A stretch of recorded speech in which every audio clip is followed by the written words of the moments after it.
Assalamualaikum sahabat Tazkirah. Sebagaimana yang kita tahu bahwa semua makhluk akan binasa saat hari kiamat, saat waktunya tiba. Selanjutnya, malaikat Israfil akan meniup sangkakala dan kita akan dibangkitkan kembali. Namun ternyata, saat kita tak bernyawa lagi, ada bagian tubuh yang tak hancur. Bagian ini pula lah yang akan menjadi dasar untuk membangkitkan kembali. Lalu bagian tubuh yang manakah yang dimaksud? Apakah keistimewaannya? Dan bagaimana Al-Quran dan sains menjelaskan hal ini?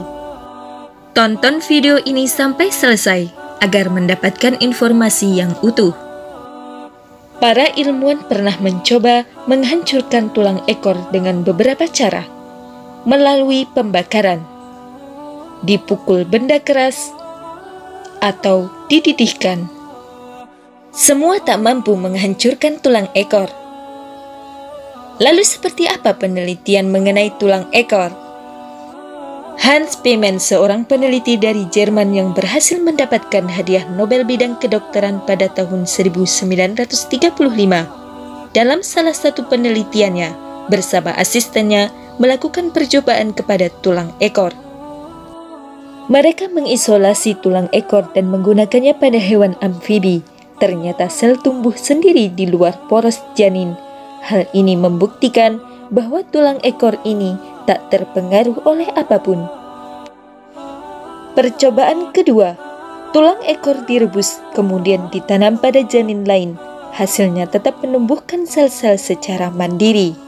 Proses pendidihan itu sama sekali tidak berefek.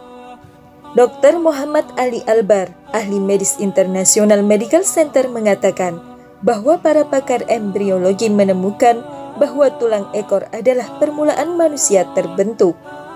Bagian ini menjadi stimulan sel untuk membelah, berkembang, dan membentuk organ yang lainnya.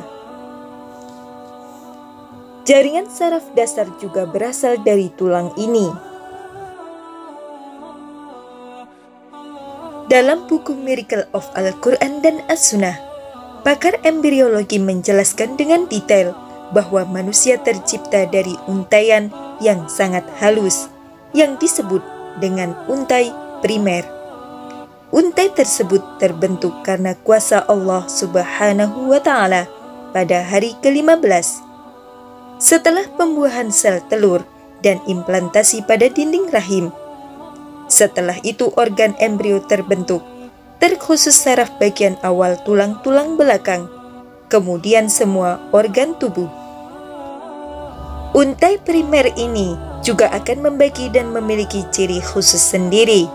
Hal ini membantu pembentukan jaringan dan organ secara khusus. Kemudian, bekerja sama dan saling melengkapi dalam satu tubuh. Untai halus ini akan terurai saat manusia meninggal. Namun, sebagian kecil dari tulang ekor ini masih tersisa.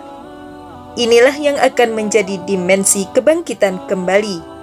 Penegasan bahwa manusia akan dibangkitkan dari tulang belulang sudah diabadikan dalam Al-Quran. Dan dia membuat perumpamaan bagi kami, dan dia lupa kepada kejadiannya.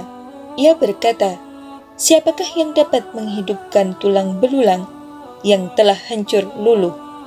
Katakanlah, ia akan dihidupkan oleh Tuhan yang menciptakannya kali yang pertama, dan dia maha mengetahui tentang segala makhluk. Quran Surat Yasin 78-79. Nah sahabat, itulah penjelasan mengenai bagian tubuh manusia yang tidak akan hancur walaupun kiamat terjadi. Bagian tubuh ini adalah tulang ekor. Tulang inilah yang akan dijadikan dasar kebangkitan manusia kembali saat sangkakala ditiup. Dalam penelitian, tulang ekor juga menjadi asal muasal perkembangan manusia dalam kandungan. Masya Allah. Sahabat Tazkirah, jangan lupa berbagi informasi, share video ini, karena sebaik-baik manusia adalah yang bermanfaat untuk manusia lainnya. Wallahu a'lam bishawab.